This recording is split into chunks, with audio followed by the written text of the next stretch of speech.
We now begin our discussions of the Weather Viewer activity. And you can see here down on line 29 that our Weather Viewer activity extends activity and implements an interface called Dialog Finished Listener. Now, Dialog Finished Listener is actually our own nested interface within our Add City Dialog fragment. And basically, what this is going to allow the Weather Viewer activity to do is respond once the user has added a new city to the city's list so that we can update the city's list accordingly and display the appropriate weather information.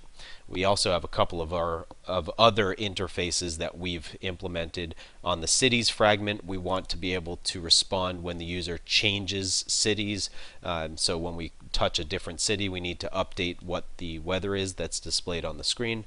And then separately, we have an async task called read location task, which is going to load up information based on a zip code.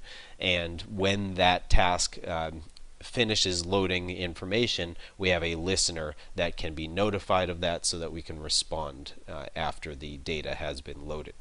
Now, back up here in the other import statements, we do have a number of new imports. First of all, at lines 8 through 10, you see various imports that have to do with the Android 3 and higher action bar. Specifically, the action bar class, which allows us to interact with an action bar bar.tab, which is for the tabs in our navigation on the action bar. So if you go over here, again, these are actually action bar tabs, and because we can switch between tabs, we need a listener for that so that we can respond to the events. And if we go back over here, you can see that we have action bar.tab listener also imported so that we can respond to the tab selection events. Now, the other new features in this particular class are the fragment manager and fragment transaction. The fragment manager is used, as its name implies, to manage the different fragments within the activity, and the fragment transaction class is used to load the different fragments, add them, remove them, transition between them, etc. Down in the class definition, we have a number of static constants that are defined that we use throughout the code, and then we also have the various instance variables for the Weather Viewer activity.